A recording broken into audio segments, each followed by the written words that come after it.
Let's not kid ourselves. The Netflix version was entertaining, sure, but it skipped the ugliest truth. Viking savagery wasn't random rage, it was accounting.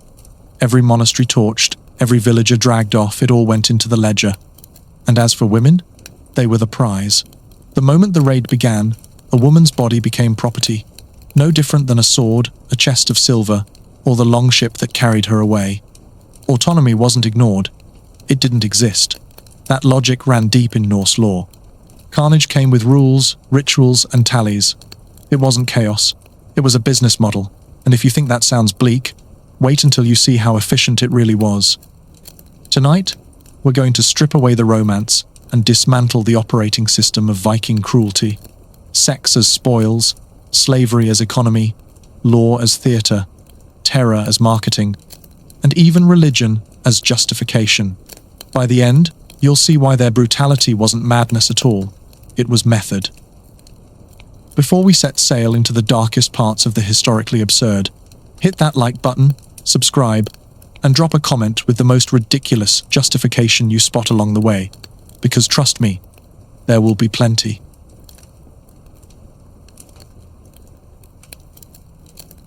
Picture the longships slicing through grey northern seas, dragon-headed prows cutting forward like predators. When their hulls scraped foreign sand, terror on shore wasn't just fire or plunder. It was capture. Monks dragged from cloisters, farmers bound in their own fields, women seized screaming from their homes. No one misunderstood what came next. On shore, choices vanished in seconds. Wrists tied, heads forced down, bodies marched in lines to the surf. In the holds, captives were sorted by age, strength, and usefulness, while the oars beat time. The voyage home wasn't freedom delayed, it was the first step into a life dismantled. For women, the descent was immediate and absolute. In households, survival meant submission. Sexual access was assumed, expected, and enforced. There was no word for refusal, no right to resist. Even childbirth became a tool. Children could be legitimized or discarded depending on whether they served the master's interests. Trauma didn't end with a single act. It echoed in bloodlines, turning intimacy into strategy and inheritance into chains. Contemporary witnesses didn't flinch. At Coldingham in the 9th century, Abbess Ebbe faced the choice of surrender or violation when Viking raiders closed in. She ordered her nuns to mutilate themselves, slicing away their noses and lips so the invaders would find them unworthy of rape. The next morning, the Vikings torched the monastery, burning the women alive with their self-inflicted wounds still fresh. What we see as desperation, they carried out as devotion. Suffering twisted into its own kind of ritual, and the terror spread far beyond the households. Captured women were trafficked through Viking trade networks that stretched across continents. An Irish girl might vanish into Dublin's markets, then be shipped east to Hedeby, or even further, sold into the caliphate where concubinage was in constant demand. A single raid could scatter captives across thousands of miles, erasing their names, their languages, their identities. This wasn't incidental, it was policy, and it only got more systematic. For women, Viking cruelty meant a complete dismantling of personhood, first on the shoreline, then in the household, then across the sea. What began as terror in the smoke of a burning village ended as silence in markets where human beings were priced like cattle and coined.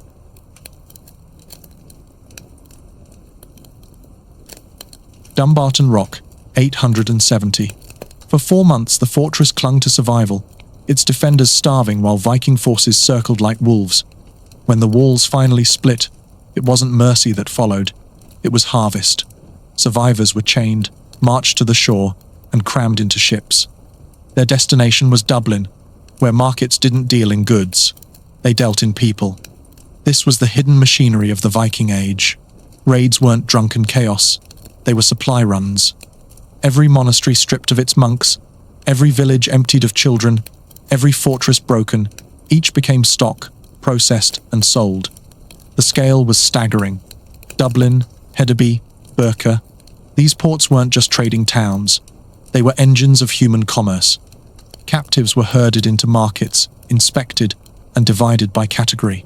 The strong were driven into the fields, forced into endless toil that broke bodies long before their chains did. Skilled captives, smiths, weavers, even musicians, were trafficked eastward, prized not just as labor, but as status symbols in foreign courts. In Baghdad, Cordoba, and beyond, Norse slaves became living luxuries, fetching staggering prices. Markets didn't just trade strength, they monetized talent, turning human skill into silver. Even children too small to work were bartered, their futures reduced to speculation. That's what made human beings the Vikings' most enduring cargo. Silver could vanish, timber could rot, but people could be worked, bred, and sold again. A captive wasn't just profit once. They were profit recycled, profit multiplied. That's why the warships kept coming in waves. Archaeology confirms the scope. At Birka, graves overflow with non-locals. At Sigtuna, isotopic traces in teeth and bone show lives uprooted from distant homelands. These weren't travelers or immigrants. They were captives, wrenched from their worlds and absorbed into Viking society. The soil holds the record the sagas chose to omit. And this wasn't random brutality. It was infrastructure. Longships weren't just weapons. They were transport fleets designed to move human cargo. Coastal bases became staging posts, holding pens where captives waited for redistribution. Raids were timed with tides, markets matched to demand, and buyers waited downstream. What looked like fire and fury from the shore was, behind the smoke, a supply chain in motion. The brutality scaled because it was systematic. Silver bought more ships. Ships brought more captives. Captives fueled more markets. The loop never broke. Expansion wasn't powered by curiosity or adventure. It was powered by slavery. Organized, repeatable, and horrifyingly efficient.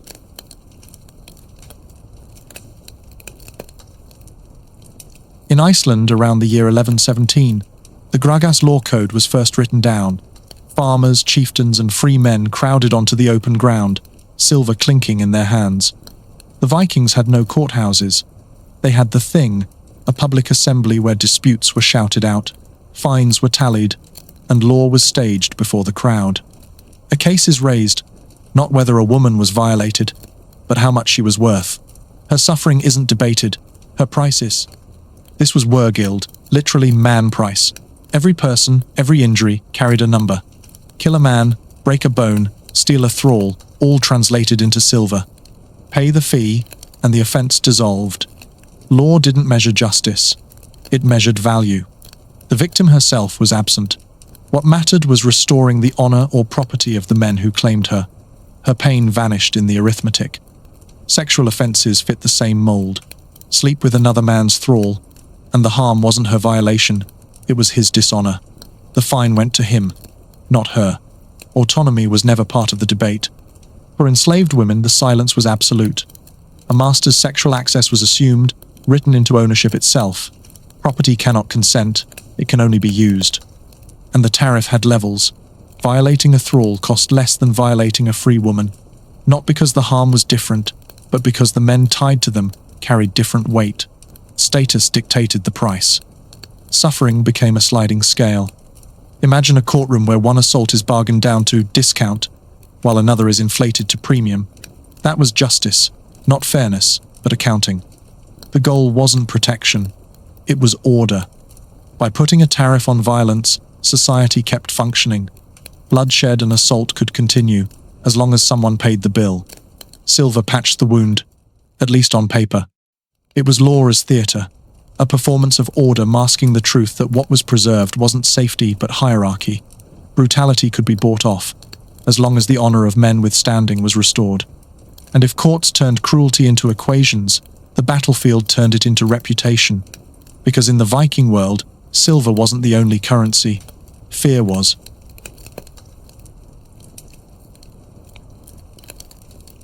Lindisfarne, 793. A monastery in flames, monks cut down, relics scattered into the sea. It was more than a raid, it was public performance. The desecration wasn't just violence, it was a message. Word raced down England's coasts. This could be you next. That blueprint spread fast. Terror wasn't chaos, it was staging. The more spectacular the atrocity, the further it travelled, the deeper it stuck. Fear became a currency, carried from village to village long before the next ship appeared on the horizon. Paris, 845. Ragnar sailed 120 ships up the Seine, his fleet blotting out the river. When he reached the city, King Charles the Bald didn't risk a fight. He paid £7,000 of silver, one of the largest ransoms in medieval history. No battle, just payoff. That was the formula in action. Violence created reputation. Reputation created tribute. Tribute was safer, faster, and far more profitable than endless war. The irony? The less the Vikings fought, the richer they became. And the logic only sharpened. One massacre in a single town could echo across an entire region, doing more work than 100 raids. Reputation marched ahead of them like an invisible army. Think of it as branding. Burn one sacred site into ash, and the word Viking carried fire and blood wherever it went. What modern companies call recognition, the Norse achieved with carnage. And the profit wasn't only in silver. Towns that surrendered intact left their people unburned, unbroken, and ready for chains. Terror fed the slave markets. Fear kept the stock flowing. The cycle was brutal and efficient. Atrocity built fear. Fear built reputation. Reputation built profit. Violence wasn't excess. It was marketing, a campaign with global reach. But campaigns don't last without justification. To make cruelty sustainable, it needed the weight of the sacred, gods, rituals, cosmic order. That's where the Norse turned blood into religion.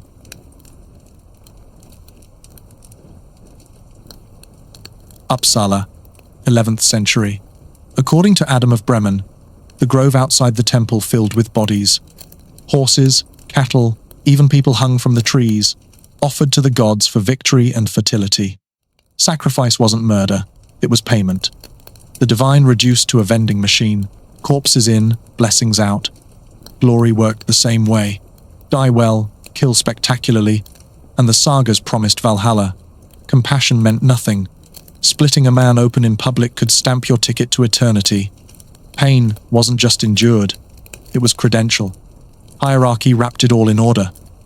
Free men commanded, half-free obeyed, slaves endured. The laws carved the ranks in brutal clarity, who could execute, who held sexual access, who received compensation for injury. Domination disguised itself as balance, control rebranded as structure. And then came the rituals of death. Ibn Fadlan, in 921, watched a Norse funeral by the Volga. A slave girl volunteered, or was told to. She was assaulted, strangled, and burned beside her master, framed as cosmic duty. Balance, they called it. Harmony, they insisted. Annihilation dressed as ritual. It's bitterly absurd. Gods became accountants of blood. Priests became stage managers of death. Atrocity wasn't crime. It was cosmic order. And every sacrifice fed the system. Terror stories amplified raids. Ransoms swelled. Danegeld grew. Slave markets thickened with supply. Religion and honor gave profit its costume. That's the irony. Violence that looks like frenzy from the outside was, inside the culture, meticulous and rationalized. The gods demanded it. The law allowed it. Eternity rewarded it. Belief slotted perfectly into economics. And nowhere did those justifications find their sharpest, most industrial form than in a city purpose-built for human trade, Dublin, the slave capital of the Norse West.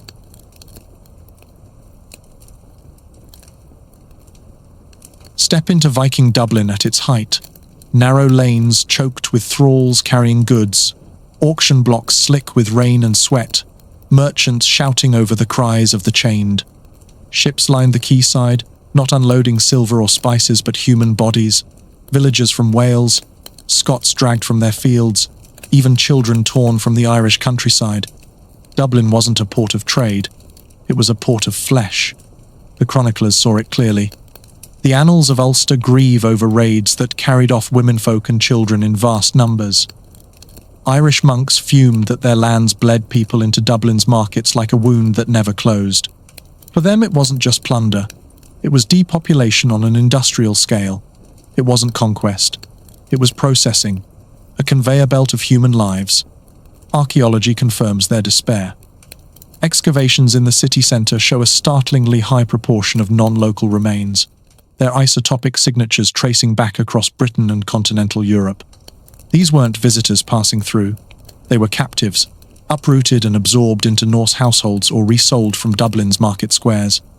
Even the soil testifies, fragments of shackles, butchered bones, and makeshift graves layered beneath the streets. And the city thrived on it. Violence on distant coasts poured straight into Dublin, feeding its stalls with an unending supply of human stock. Markets filled, silver changed hands, and ships turned back to sea in a loop as brutal as it was efficient. Chronic raids didn't just supply Dublin, they sustained it, making it the hub of a slave economy that reached from Ireland to the Islamic world. From the outside, Dublin glittered with imported goods, fine glass, silver hoards, jewellery buried in the earth. But behind the sparkle was the engine of its wealth, an auction square where lives were bartered like livestock, and a city built to convert terror into profit. Dublin didn't just prove the Viking system worked, it proved the system was designed. Here, in streets paved with screams, the logic of cruelty reached its sharpest and most horrifying form.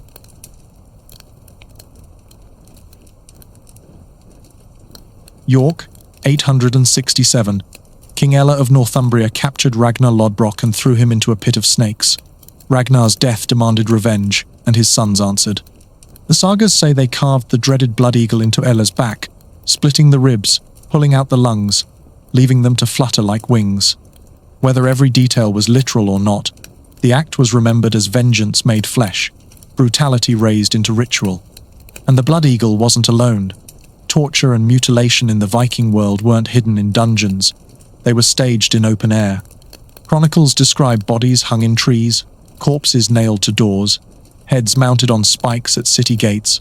Captives were stripped and paraded in chains, humiliated before being cut down. Defeated enemies were staked to the earth, their remains left as warnings to every passerby. Pain wasn't just inflicted, it was displayed. One Frankish chronicle describes Viking raiders nailing the bodies of defenders to church doors, turning sacred thresholds into billboards of dread. The Anglo-Saxon Chronicle recalls villagers finding their kin hanged in groves or tied to posts along the road, where travellers would have to pass by the decaying flesh. These weren't acts of efficiency. They were messages written in bodies, designed to linger in sight and smell long after the fleets were gone. These weren't improvisations. They were choreographed acts of dominance. In the Viking imagination, agony could become a kind of ritual, not courtroom order, not battlefield triumph, but vengeance carried out in front of witnesses. An execution wasn't complete until the message had sunk in. Resist, and this is your fate. The blood eagle became the pinnacle of that logic. It was not just killing, it was transformation of a body into symbol.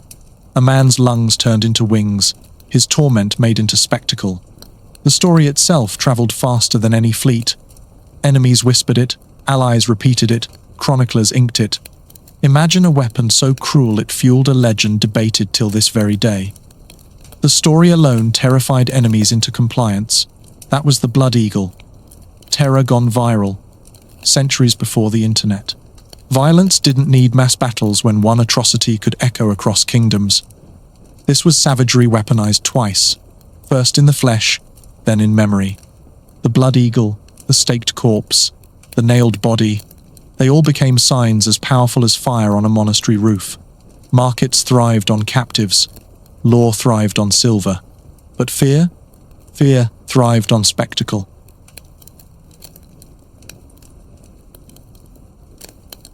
Malden, 991. The English army gathered on the banks of the Blackwater to block a Viking landing. The clash was fierce, but the aftermath was worse. Instead of victory, England paid £10,000 of silver, a ransom so massive it dwarfed ordinary tribute. It wasn't defeat on the battlefield, it was defeat on the balance sheet. From that point on, the logic sharpened. Why gamble men in pitched battles when intimidation could yield more silver with less risk? By the early 11th century, Danegeld in England had become a subscription model.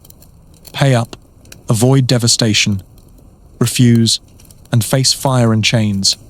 Violence had become renewable income. The system was brutally efficient. Ships were timed to tides. Raids were mapped to harvest cycles, striking when barns were full and defenders weakest. Winter camps became forward operating bases, holding captives and supplies until the seas thawed. Cruelty ran not just on axes, but on calendars, and the infrastructure pulled double duty. The same ships that hauled amber, walrus, ivory, and silver also hauled human beings. The same ports that welcomed exotic goods also processed captives. Violence and commerce weren't separate streams. They were fused into one, moving with the same currents and feeding the same treasuries. Archaeology confirms it. In towns like Sigtuna and Birka, isotopic analysis of teeth and bones shows continuous inflows of non-locals, people dragged from distant homelands and absorbed into Scandinavian settlements. These weren't wanderers or willing migrants. They were forced mobility, visible in the soil. Every grave whispers logistics. Bodies uprooted, transported, erased. This was cruelty industrialized. Not random raids, not isolated atrocities, but a conveyor belt of violence feeding markets, tribute systems, and reputation alike. Each raid was a harvest. Each base was a processing hub. Each payout was proof the machine worked. The sagas remembered this age as one of glory, gods, and noble deaths. Outsiders remembered something colder, not the romance, the receipts. The Viking genius wasn't just in battle. It was in distribution, turning horror into revenue, scaling it across kingdoms, and keeping it running for generations.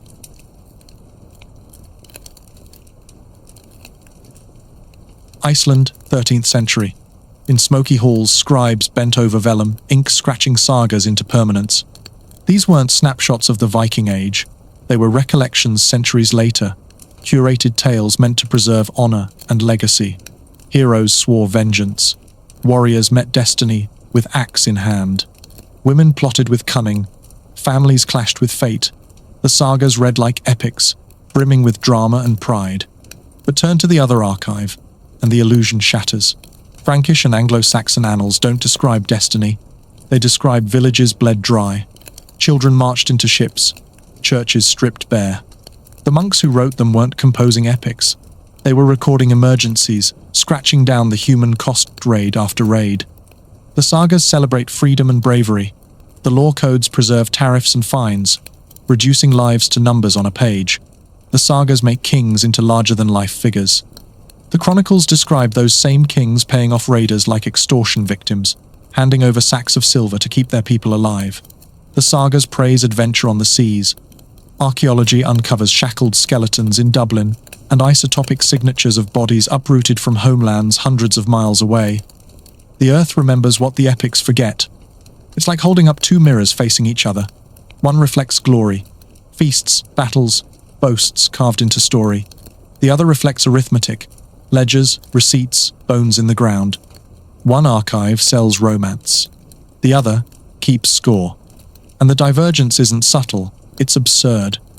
Imagine a company history that gushes about teamwork and vision, but leaves out the sweatshops where the profits were made. That's what the sagas did for the Viking Age. They gave us gods and glory. They hid the supply lines of terror. What survives in popular memory is the poetry. What survives in the soil is the reality. Put the two side by side, and the gap between myth and evidence becomes the most chilling story of all.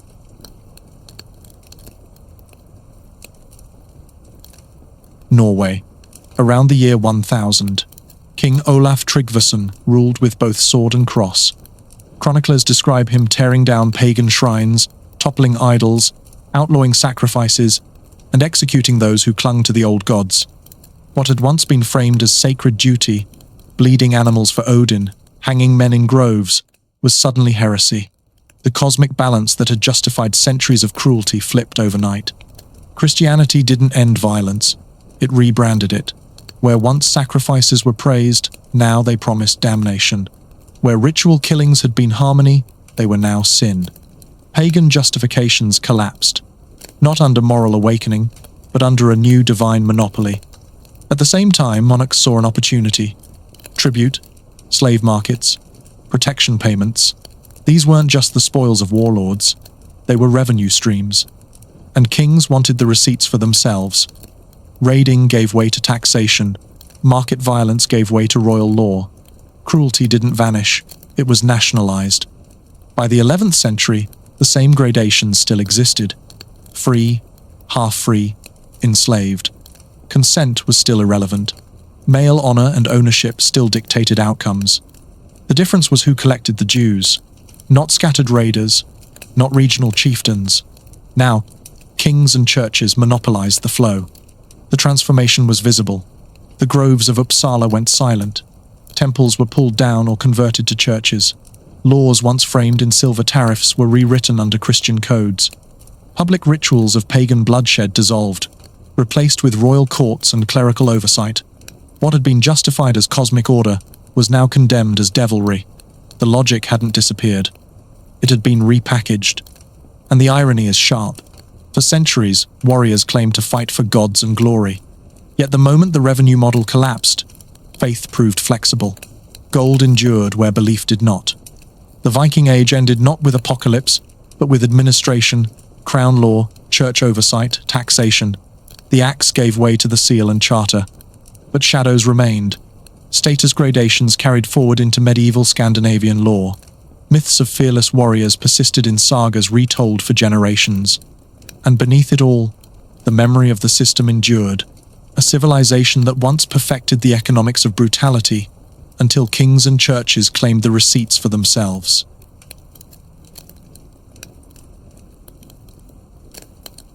Put the pieces back together, and the pattern is unmistakable. Viking cruelty wasn't chaos, it was infrastructure. Religion dressed it in ritual, law turned it into arithmetic. Ships scaled it into networks, terror broadcast it into reputation, and slavery monetized the whole machine. Brutality endured because it was organized. And here's the absurdity. We romanticize the aesthetic while skipping the ledger. We binge sagas and streaming shows, cosplay in horned helmets, and call it adventure. But the records? They aren't sagas.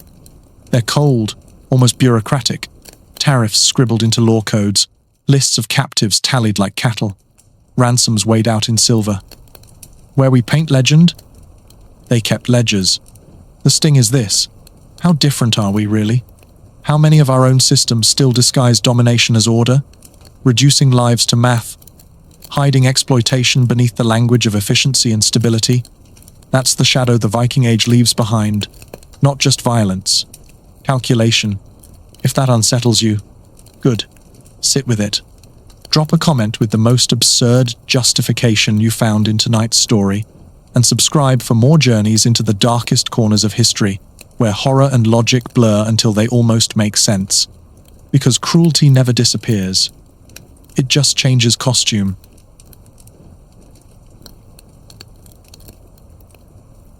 The island of Iona sat low against the Atlantic, a scatter of stone cells and timbered roofs clinging to the shore. For generations, its monks had sung the same prayers, the bell marking each hour. But in the spring of 802, the sound that drifted over the waves was not chanting. It was the rhythm of oars, relentless and alien, as dragon-prowed ships slid out of the mist. The annals of Ulster record it with chilling brevity. Iona was burned by the heathens. No names, no grief, just a scar notched into parchment. Yet the survivors would have remembered more. The glare of their chapel rising against the night, the sting of smoke as they clawed manuscripts from the ruins, and the hush afterward, when even the sea seemed unwilling to speak. The monks rebuilt. Timber from Ireland ferried across the sound, roofs repaired, prayers resumed. But now every splash of oars carried menace. Every gull's cry seemed an omen. Among those who bore the weight of dread was Blathmac, who would one day face the raiders himself. Faith pressed on, though shadowed by fear. In 806 the invaders returned, not with torches but with steel. 68 monks were cut down, so says the terse annal. A number on a page, but to the brethren it meant a refectory left half empty, orchards untended, a choir silenced mid-hymn. Later generations named the cove Martyrs' Bay. For those who lived it, there was no poetry, only the memory of a world ending on that shore. Authority shifted from custom to survival. The relics of St. Columba, the community's beating heart, were concealed, while priests and scribes charted not pilgrimage but escape. Iona had been the beacon of Columban Christianity. Now its flame trembled in the wind. Blathmac's refusal to yield when raiders later demanded the relics would end in blood, binding his name to the island's fate. A decision was made. Survival lay inland. The kings of Ireland granted land at Kells, in Meath, far from the prow of raiders. There, walls would rise and tall crosses be carved, not only as monuments of devotion but as ramparts of security. The move was not abandonment but exile with intent. The fire of Iona would burn in new ground. The departure became its own ritual. Books swaddled in linen, relics cradled as if infants, monks boarding small boats bent beneath holy burdens. The passage to Ireland was no triumphal procession. It was a funeral march for a sanctuary undone.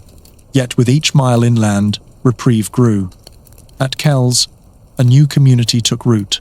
There, a manuscript of breathtaking beauty emerged. The Book of Kells, its colours glowing, its lines alive.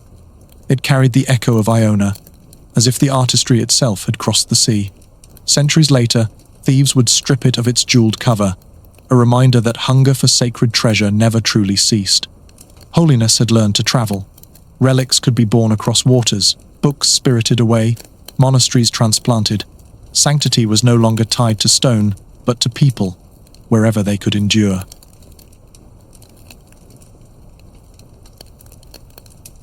The Feast of St. John should have been a day of joy in Nantes. Candles glowed in the cathedral, bells pealed across the narrow streets, and Bishop Gohard lifted his voice in prayer. The air was thick with incense, the scent of summer fields drifting in with the worshippers. Within those stone walls, the people believed themselves secure. But in 843, that security shattered. War galleys pushed into the Loire, and the raiders poured through the streets like flame through dry reeds. Some accounts say they struck on the feast itself. When the cathedral was crowded, the heavy doors that once promised safety became a snare. At the altar, Gohard was among the first to fall. Surrounded by his flock, he was cut down as chalice and wine spilled across the stones, mingling with his blood. Worshippers pressed against one another in panic, desperate to escape, but the house of refuge had become a killing ground. Outside, Nantes convulsed. Roofs cracked, timbers split, and the air filled with the clamour of hooves and shouting. The invaders made no distinction between sacred and profane. Townsfolk and clergy alike were seized as captives, while treasures consecrated to God vanished into foreign hands. What made the loss so devastating was not just its scale, but its target. Nantes was no remote cloister, no forgotten outpost. It was a city, fortified and prosperous, a centre of trade and faith. If its cathedral could be desecrated so completely, then nothing, stone, bronze, bishop, or king, was beyond reach. The survivors carried away more than scars. Mothers told of children torn from the church steps.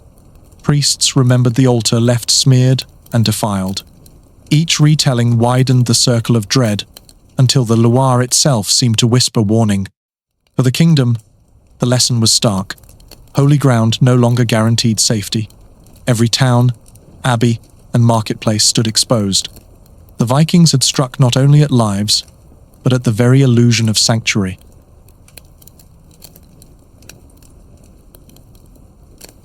Hamburg in 845 was young, a frontier city perched where the Elbe met the north.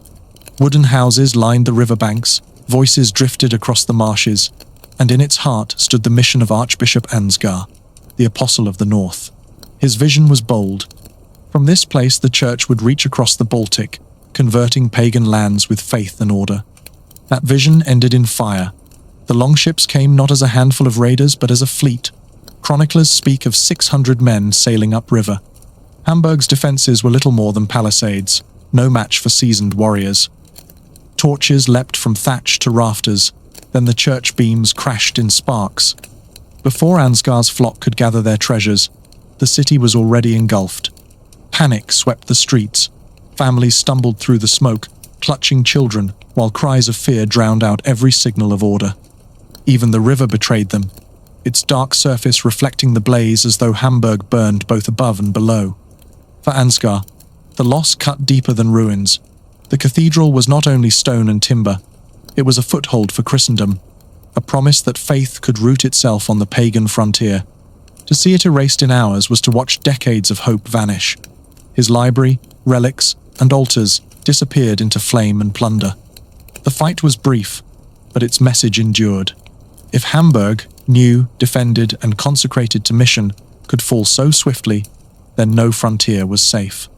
Ansgar withdrew, moving his sea to Bremen, farther inland, beyond the reach of sails and oars. The mission did not die, but it learned to shelter behind distance and stronger stone. The survivors remembered more than the chronicles admit: throats seared by ash, animals shrieking in burning pens, the bitter taste of river water swallowed in flight. Hamburg had been a promise of prosperity. Now, it was ruin.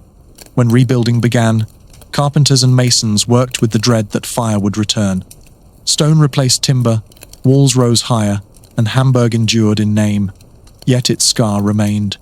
For generations, the story was told as a warning that on the Elbe, the church had once tried to plant itself, and the Vikings had torn it out like a sapling. But though Hamburg burned, Ansgar's mission endured. His retreat to Bremen became the root of a new archbishopric, sturdier than before. Out of destruction came resilience, even if it was born of exile.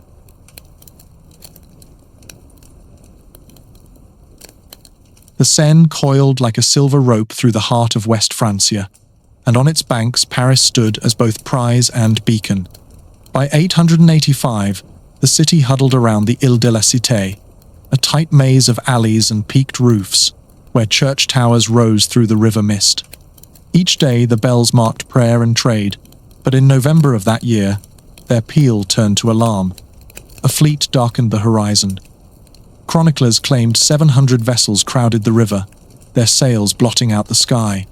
To Parisians, it was not an army but a tide. The Vikings came with ladders, axes, and confidence that silver or fire would break the city quickly. They were wrong. At the walls stood Count Odo, future king, and Bishop Goslin, a shepherd turned soldier by necessity. Under their command, townsfolk and clergy reinforced the gates. Cauldrons of pitch were heated, stones hauled to the battlements, sharpened stakes planted in ditches. Every citizen became part of the defense. The first assaults thundered against the city, but Paris held. Denied a swift victory, the Vikings turned to hunger as their weapon. Winter closed in, famine gnawed, and disease stalked every alley. The river froze, turning the island into a prison of ice. Hope thinned like breath in the cold air. Still, the defenders endured. Odo himself slipped through enemy lines to plead for aid, riding through snow to reach King Charles the Fat. Within the walls, Goslin rallied the people, his sermons rising as battle cries. Priests blessed arrows before they flew. Women carried water to fighters, children hauled stones to the parapets. The siege dragged on for a year. Dogs and rats became food, but the walls did not yield. The Vikings, who had expected plunder, found themselves bound in a war of attrition. At last, salvation arrived, but not as the people had dreamed. Charles the Fat marched with his army, not to crush the invaders, but to buy them off. Silver was weighed, Danegeld paid, and the ships drifted away. For the citizens who had starved and bled for every rampart, it was a bitter rescue. Their courage had outlasted the enemy, yet their king chose coin over retribution. The memory outlasted the silver. Paris had endured, scarred but unbroken, and its defenders became legend. Odo would one day wear a crown forged in frost and hunger. Goslin, who died during the siege, was remembered as a bishop who fought with faith and steel alike. A paradox lingered. Victory was claimed, but it was purchased. Paris survived, yet the ransom ensured the raiders would come again. And across the kingdom, rulers began to seek not just valor, but structure, laws, and fortifications that might harden the realm itself against the tide.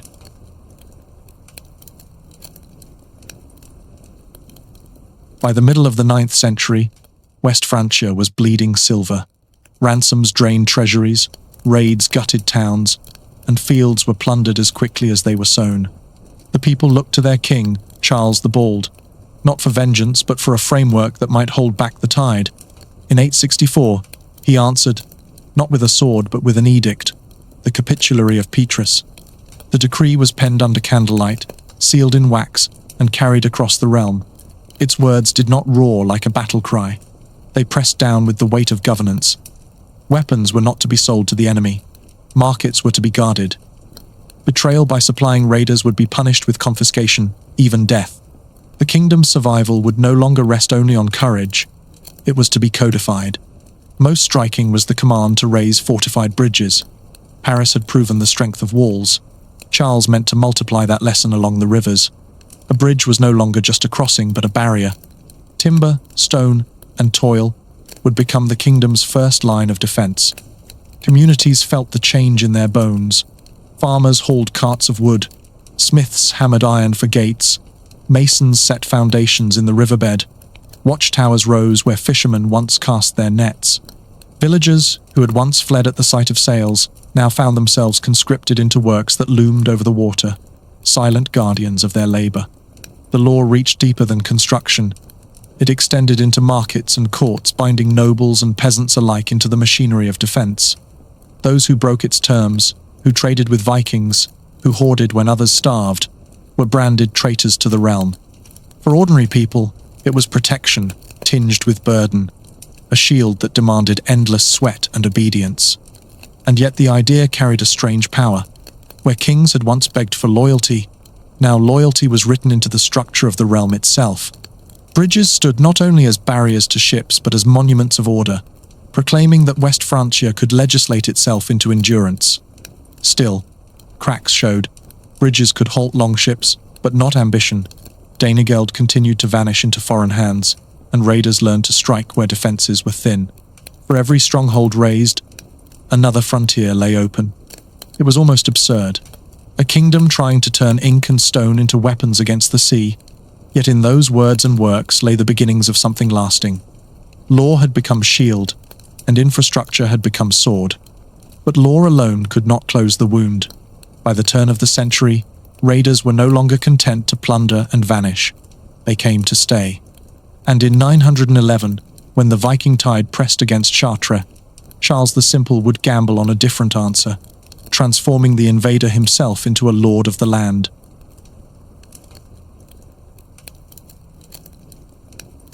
By 911, West Francia was weary. Silver had flowed into Viking hands for decades. Fields had been sown and scorched in endless cycles, and families had learned to live with the horizon as a source of dread. The onslaught pressed once more, this time against the city of Chartres. The Viking leader Rollo brought his forces inland, believing another prize lay within reach. Outside the city walls, a desperate clash erupted. Local levies and cavalry struck against the raiders, the ground itself trembling with the contest. Chroniclers wrote that relics of the Virgin were carried into the fray by the bishop, rallying defenders with the weight of heaven. Whatever the truth, the city held. For once, steel and strategy delivered what silver could not. A field won. But victory exposed a deeper dilemma. What to do with an enemy who would not vanish? The raiders could be repelled, but never erased. Charles the Simple faced the problem with a gamble. At St. Clair-sur-Epte, he chose negotiation over annihilation. The bargain was stark. Rollo would receive land, what would become Normandy, in exchange for loyalty and protection. A raider would be remade as a duke, a wolf collared and set to guard the flock. For some, it was unthinkable. To raise an invader to nobility blurred the line between protector and predator. The ceremony itself brimmed with irony. Rollo, once a pagan scourge, was baptized in Rouen, standing as godson to the king.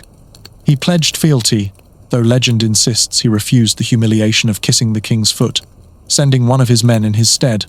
A mockery, perhaps, but a mockery sealed with oaths and land. On the ground, change came swiftly. Fields once ravaged were now shielded. Villagers who had fled returned to their farms under new lords with foreign tongues and unfamiliar customs. What had begun as invasion hardened into colonization, yet now under royal sanction. For Charles, the treaty was survival strategy. The frontier demanded strength, and Rollo's warriors could be reshaped into guardians of the realm. For Rollo, it was legitimacy. Plunder converted into possession, raiding into rule. Each gained what endless war had failed to deliver. Yet the seed of danger was planted with the ink. Normandy would become both bulwark and threat, neither wholly Frankish nor wholly foreign. What Charles secured in temporary stability, his heirs would one day lose in sovereignty. Still, in that moment, survival outweighed pride. A kingdom had bent, and by bending, endured. But across the Channel, another ruler was crafting a different solution, not by granting land to invaders, but by fortifying his own.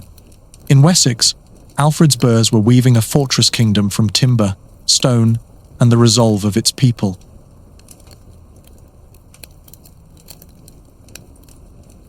England in the 9th century was fractured. Kingdoms rose and fell beneath the weight of raids, monasteries lay broken, and the Viking great army carved its path across the land. When one throne after another toppled, it seemed nothing could withstand the Norsemen's fury. But in Wessex, Alfred looked at the ruins and imagined a new map. His answer was not silver nor single battles, but fortresses. He ordered the creation of Burhs, fortified towns spread across his realm in a deliberate network. Each stood close enough that no village lay more than a day's march from safety. The Wergilds, a document that survives, lists them like beads on a chain, each with its required garrison and length of wall. For ordinary people, the change was immediate. Farmers set aside ploughs for spades, smiths hammered fittings for gates instead of ploughshares, and riders carried orders along roads cleared to connect one stronghold to the next. A villager who once scattered at the sight of sails now brought his family behind gates and took his place on the ramparts. The Burh was more than a fortress. It was a marketplace, a mint, a court. Silver once drained into Danegeld was now struck into coins stamped with royal authority. Goods that once vanished in raids were gathered, traded, and taxed within walls. Wessex was not simply resisting, it was centralizing. Out of timber and sweat, a kingdom was knitting itself together. When raiding fleets returned, they no longer found scattered hamlets but defended towns that answered with arrows and sorties. Every siege cost them dearly. Every raid risked capture or death. The rhythm of plunder faltered. For the first time, common people believed that survival meant resistance, not flight. Chroniclers recorded acts of ordinary resolve. Women carrying water to ramparts, priests blessing men before sallies, children dragging stones to the defences. The Burhs became the nervous system of a New England, binding villages and shires into one body capable of striking back. The burden was heavy. Taxes rose, labour never ceased, and freedom bent beneath the obligations of duty. Yet the cost of weakness had been heavier still. Families who once mourned endlessly began to bury fewer of their own. A generation grew up seeing not only ashes, but walls that endured. Alfred's heirs carried the design further. Edward the Elder and Ethelflad, Lady of the Mercians, expanded the chain until England itself looked less like prey and more like fortress. Town by town, wall by wall, they tipped the balance. The lesson was lasting. Kingship was no longer only crown and sword, but also law and stone. Out of coin, labour, and resolve, a nation began to coalesce. And yet even the strongest walls could not bar treachery within. In 1012, England would learn that lesson in blood, when Archbishop Alfred refused to ransom himself and paid with his life at the hands of drunken raiders.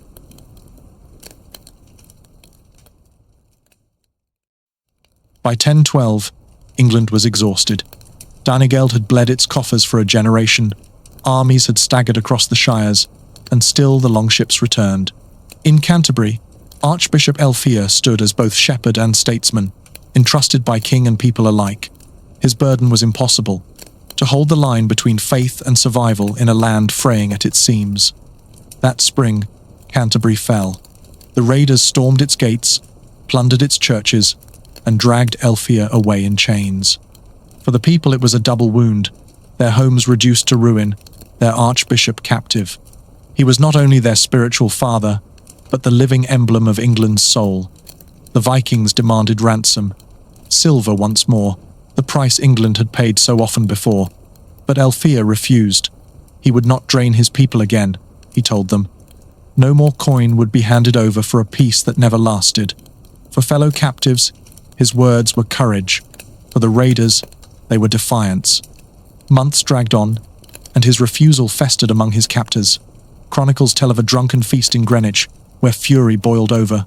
Torches flared, ale spilled, voices rose in anger. Alfred, weakened and bound, was hauled before the crowd. Their demand was blunt: yield or die. He gave no reply but silence. The killing was merciless. Stones, bones, and the flat sides of axes struck him down. Hagiographers later softened the tale, wrapping it in sanctity, but those who witnessed it knew it as butchery. Only one leader, Thorkel the Tall, tried to intervene, even offering his own wealth to spare the Archbishop. The mob ignored him. Elfir fell, choosing principle over ransom. His death cut deeper than any raid. Silver could be raised again, but conscience could not. Where kings had bargained, the Archbishop refused. He became a martyr not only of faith but of resistance itself, proof that the spirit of the realm could stand firm even when its walls had fallen. Yet the irony was bitter. His sacrifice did not end the Dengeld.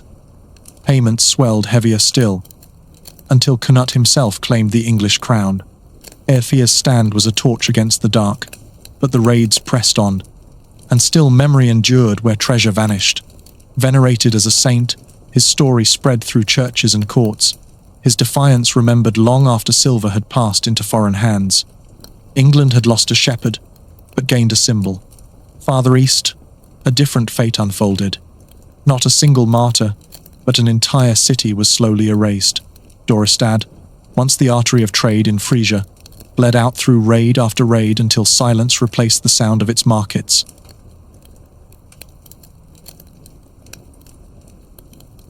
On the banks of the Rhine stood Dorestad, jewel of early medieval trade.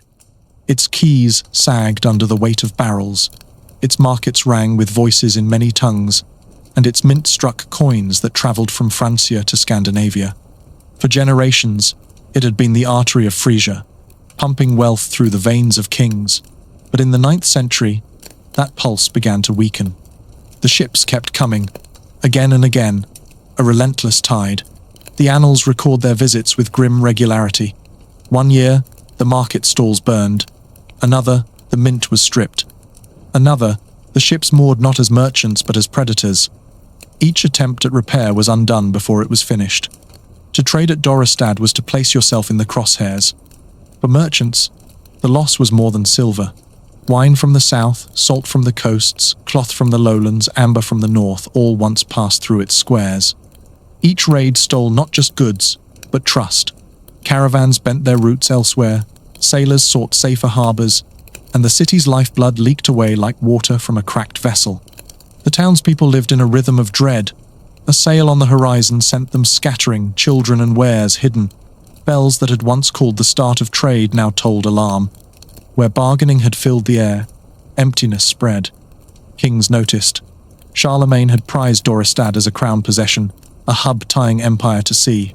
By his grandson's reign, the city was no longer an asset but a liability. Charters were drafted, rights granted, ownership shuffled, but no parchment could hold back the raiders. The jewel of Frisia had turned into a burden no ruler could save. By the late 9th century, the mint fell silent. Its dies lay idle, its coins replaced by those of rival towns. In the medieval world, this was more than decline. It was a death sentence. Without coinage, without trust, Dorestad was no longer a city but a husk still wearing the name. The loss rippled outward. Traders shifted to Utrecht and ports upriver, redrawing the map of commerce. Monarchs who once relied on Dorestad's wealth turned instead to monasteries and land for revenue. An artery had clotted, and the body of the realm adapted or withered. Its end was uncanny because it was quiet. No single sack destroyed Dorestad. It died by attrition, raid after raid thinning its lifeblood until there was nothing left worth seizing.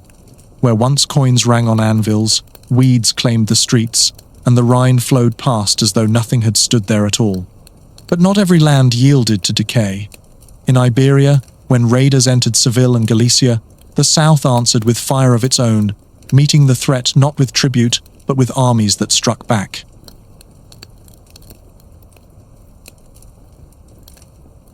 In 844, sails appeared on the horizon of Iberia. The warboats that had haunted the northern seas pressed now into waters ruled by the caliphs and kings of the south. For the people of Seville, the threat was almost unthinkable. This was no cloister on a windswept coast, but a jewel of Al-Andalus, alive with markets, gardens, and the call of muezzins from their towers. The raiders rode up the Guadalquivir, their prows cutting against the current, war cries echoing through orchards and stone streets. Seville reeled. Chronicles tell of homes pillaged, captives seized, mosques desecrated. For a moment, it seemed the crescent banner itself had bent before northern steel. But the Caliphate of Córdoba was not a realm built to buy off intruders. Abd al-Rahman II gathered his forces and marched to meet the invaders at Tablada. Andalusi cavalry thundered across the plain, crashing into Viking shield walls in a storm of lances and arrows. The battle raged, but the tide turned. Many raiders fell where they stood. Others broke for the river, only to be cut down or captured. The ships that had carried them inland burned on the water, smoke rising above the city as a warning that Seville would not be broken. Farther north, in Galicia, King Ramiro I faced another fleet.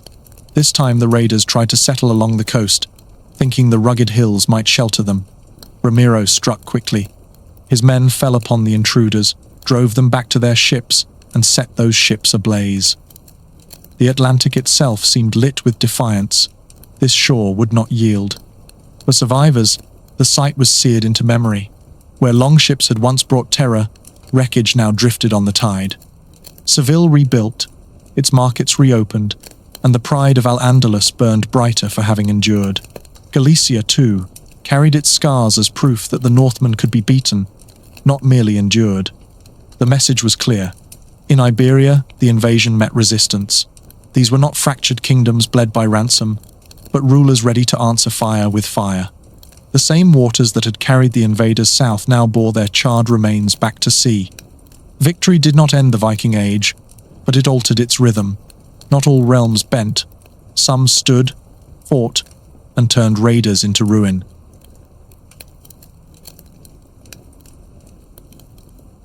For more than 2 centuries, Europe lived with the horizon as both promise and threat. To see sails could mean trade, pilgrimage, or salvation, but more often it meant fear. Every tower was both a call to prayer and a watchpost. Every road and river that carried wealth could just as easily carry ruin. Communities adapted in ways that remade the continent. Monks bore relics into exile, kings drained treasuries into tribute, peasants turned from ploughs to fortifications. At Iona, faith was carried across the sea. At Nantes, sanctity collapsed with a bishop's fall. At Hamburg, an archbishop's mission was torn from the frontier. Paris endured frost and famine behind its walls. Dorestad faded until silence replaced its markets. Seville and Galicia answered with steel, proving the storm could be broken. For churchmen, the trial was spiritual as well as physical. How to preach divine order when sanctuaries were profaned. How to promise salvation when altars ran red. Yet from those trials came martyrs. Glathmac at Iona, Gohard at Nantes, Elfheer at Canterbury, whose defiance became legend. For rulers, the challenge reshaped kingship itself. Charles the Bald turned law and bridges into weapons. Charles the Simple gambled with soil and titles. Alfred of Wessex mapped his kingdom into a lattice of Burhs, carried forward by Edward and Ethelflad. Authority was no longer measured only in crowns or swords, but in survival engineered through walls, ink, and compromise. For ordinary people, the burden was written into daily life. Children hauled stones to ramparts. Traders abandoned markets that had thrived for generations. Families rebuilt fields knowing harvests might be taken before they were stored. Silver vanished into foreign hands while hunger and vigilance remained, yet still they endured. Their quiet resilience was the pulse beneath the chronicles. A paradox runs through it all. The Vikings' cruelty was never chaos. It was calculation, a system of terror and profit. Yet for those they struck, it came like weather, sudden, devastating, inescapable, a storm that forced kingdoms to bend, to rebuild, to reinvent themselves in its wake. And the question lingers still, how different are we? Do our own systems of power disguise survival as order, hiding exploitation beneath the language of necessity? For the Northmen, cruelty was a system. For the kingdoms they struck, it was the horizon itself, a storm always threatening, always returning, that remade the world in its passing.